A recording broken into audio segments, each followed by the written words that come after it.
Mr. Twisty.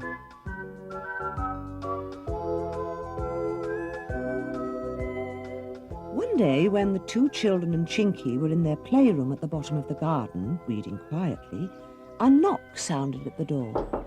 They looked up.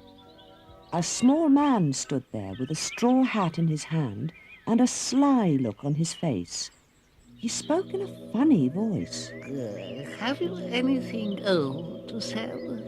I buy old clothes, carpets, furniture, anything you like. I'll give you a good price for it, too. Molly replied politely. No, thank you. The man pointed to the wishing chair. What about that old chair? I like the look of that. I'll give you a good price.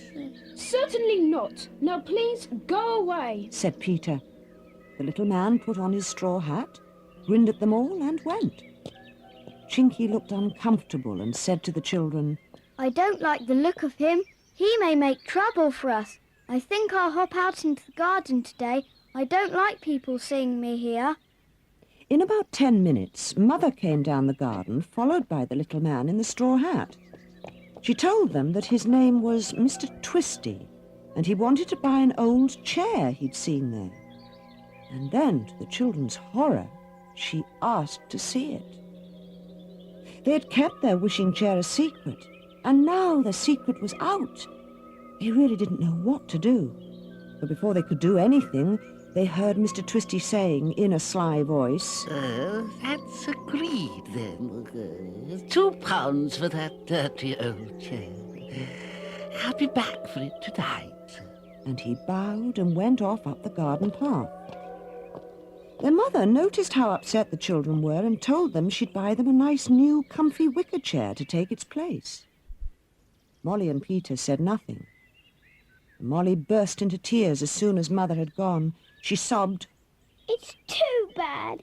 It's our own wishing chair, and that horrible Mr. Twisty is buying it for £2. Chinky came in, and they told him what had happened. But he grinned at them and put his arm round Molly, saying, Don't cry. I've got a good plan. What? asked Molly. Chinky told her. I can get Mr. Nobbles the pixie carpenter, who lives in the field over there, to make me a chair almost exactly like the wishing chair. We'll let Mr. Twisty have that one, not ours. He won't know the difference. He doesn't know ours is a wishing chair. He thinks it is just an old and valuable chair. Well, he can buy one just like it, without the magic in it. Molly and Peter were pleased. Can you really get one made in time? I think so, said Chinky. Come along with me and see. So they squeezed under the hedge at the bottom of the garden and crossed the field beyond to where a big oak tree stood. Chinky pulled a root aside that stuck out above the ground, and under it was a trapdoor. Chinky rapped on it. It flew up, and a bald-headed pixie with enormous ears popped his head out. Chinky explained what he wanted, and the pixie invited them into his workshop. Molly asked eagerly, Do you think you could make us the chair in time? Well, said the pixie. if I could get a quick spell, I would. A quick spell makes you work 3 times as fast as usual, you know. But they are so expensive. Oh, Said Molly and Peter in dismay. we've hardly any money. No. Then Chinky grinned at them in his wicked way. Wait, remember that Mr. Twisty is paying £2 for the chair. Can you make the chair and buy the quick spell for £2, Mr. Nobbles? Mr. Nobbles worked out a sum on a piece of paper and said he just could. He came back to the playroom with the children and saw their own chair. He nodded his head, saying, Yes, I can make one. It is just the same as that. Chinky said, Now we'd better hide our own chair. Where shall we put it? They decided to put it in the garden shed, where they covered it up with sacks.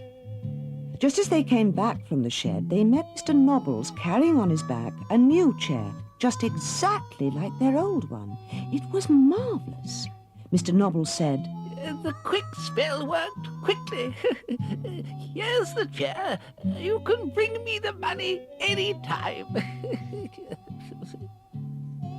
The children thanked him and put the chair in their playroom.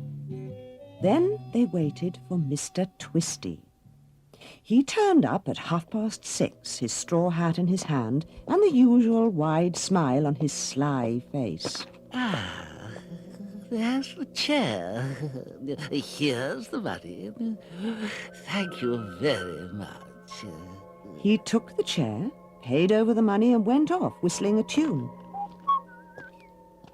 Chinky smiled broadly. Well, he's got a marvellous pixie chair for his money, but he hasn't got a wishing chair. And we've still got our dear magic chair. Cried Peter, bringing it back from the shed. Just then, Mother popped her head in and saw the chair. She was glad it wasn't sold after all, as she rather liked the look of it. And then she told Peter to take it up to the house. Mother went away, and the children were dismayed. Chinky popped out of his hiding place and said, That is bad news. You'll have to do as you're told, Peter. Take the chair to the house with you when you go tonight, and we'll try to think of some new way out of this problem. Oh dear, why can't we have our own chair?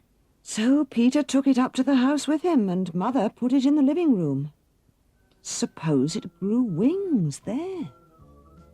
Whatever would happen?